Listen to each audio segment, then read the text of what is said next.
वैसे तो बहुत सारे मुद्दे लॉकडाउन के समय चर्चा में रहे और उन्हीं मुद्दों में से एक है ऑनलाइन क्लासेस का मुद्दा। अगर एक नज़र में देखें तो इसके बहुत सारे हमें फ़ायदे दिखते हैं।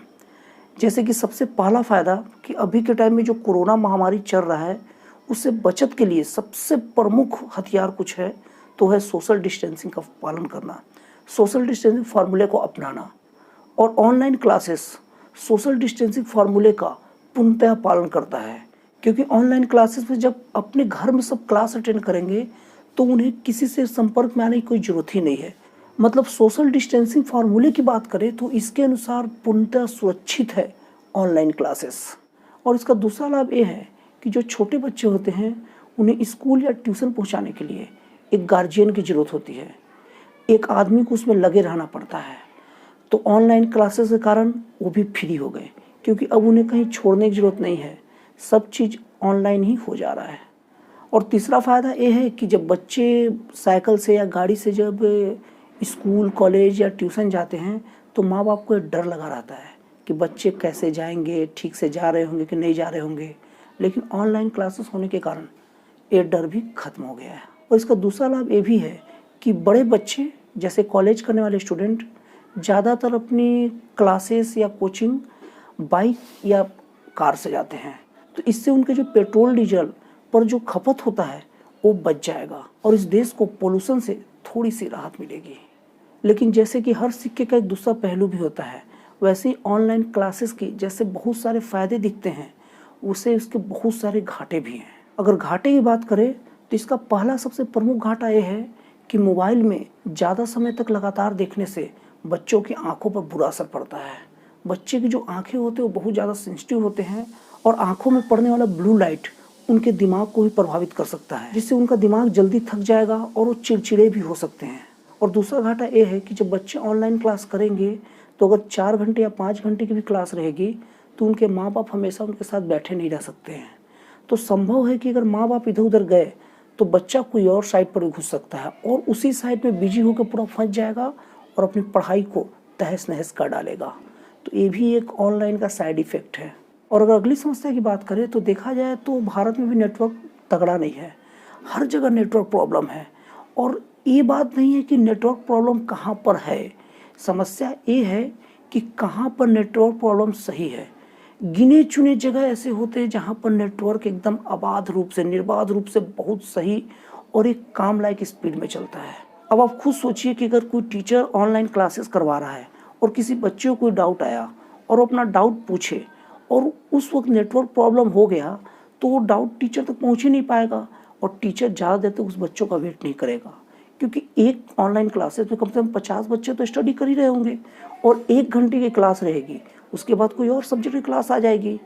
तो उन क्लासेस में एक बच्चा अपना डाउट अगर नहीं पूरा कर पाएगा और टीचर नेटवर्क प्रॉब्लम का दूसरे बच्चे के पास पहुँच गया और वहाँ भी नेटवर्क प्रॉब्लम रहा तो एक बच्चे में तो ऐसे 15 से 20 मिनट खत्म हो जाएंगे।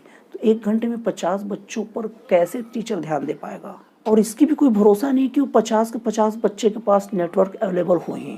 तो इस तरह से 1 घंटे की क्लास जिसमें 50 बच्चों को पढ़ाना है उसमें से शायद 5 से 10 बच्चे भी ठीक से ना पढ़ पाए।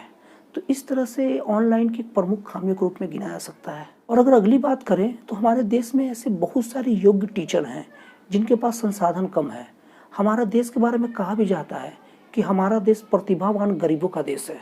तो हमारे देश में बहुत सारे योग्य टीचर हैं जिनके पास आर्थिक संसाधन कम है और जो बहुत कम फीस लेकर बच्चों को पढ़ाते हैं, इसलिए आर्थिक रूप से अपने आप को डेवलप नहीं कर पाए और उन्हें ऑनलाइन क्लासेस का अंदाज़ा नहीं था, इसलिए अपना सेटअप ऑनलाइन क्लासेस के आधार पर नहीं बना पाए हैं और नहीं उन्हें ऑनलाइन क्लास लेने का अंदाज़ा है।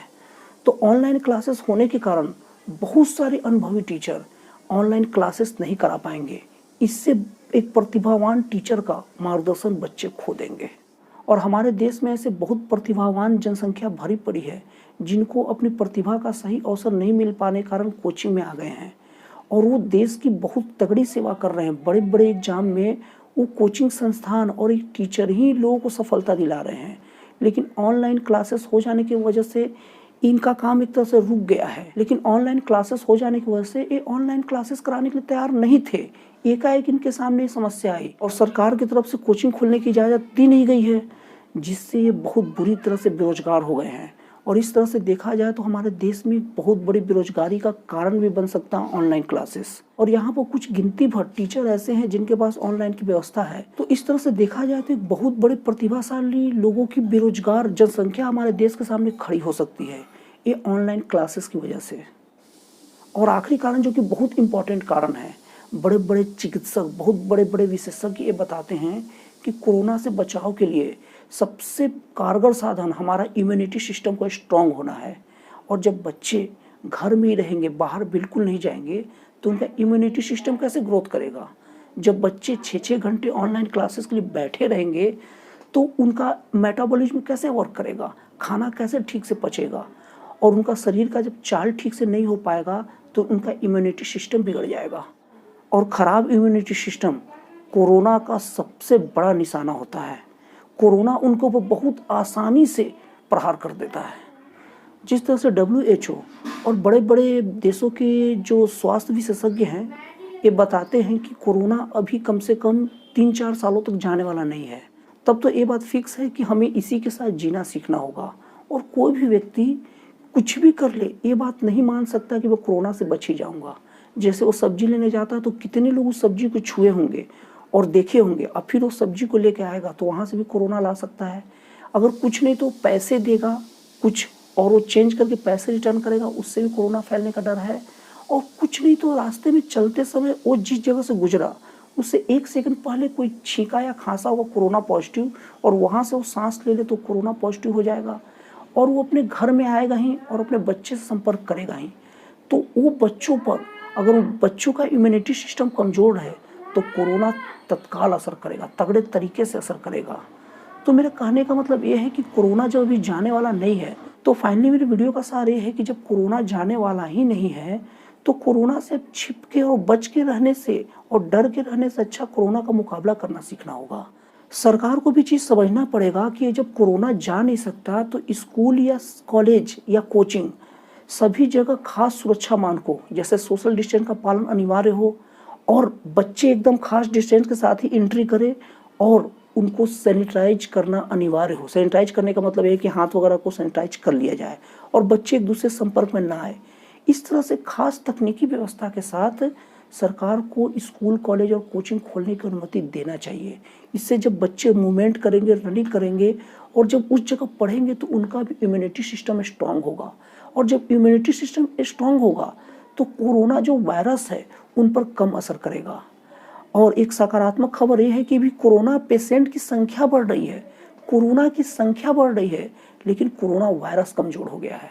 कोरोना वायरस कमज़ोर हो गया, इसका मतलब ये है कि वो स्ट्रांग शरीर या जिसका इम्यूनिटी हाई है, जो एकदम अच्छे से एक्सरसाइज करता है, हार्ड वर्क करता है, अपने शरीर को फिट रखता है, उसके अंदर अगर कोरोना वायरस पहुंच भी गया तो वसा की एक लेयर होती है, थोड़ा सा भी उसकी हाई इम्यूनिटी के सामने कोरोना ज़्यादा देर तक उसमें नहीं टिक पाएगा और कोरोना हट जाएगा। तो इसके लिए सरकार को सारी गतिविधियां नॉर्मल रूप से सुचारू करने की अनुमति दी जानी चाहिए, और साथ ही साथ जिम को भी खोला जाना चाहिए ताकि सबके अंदर रेजिस्टेंट पैदा हो और कोरोना से डट का मुकाबला किया जा सके।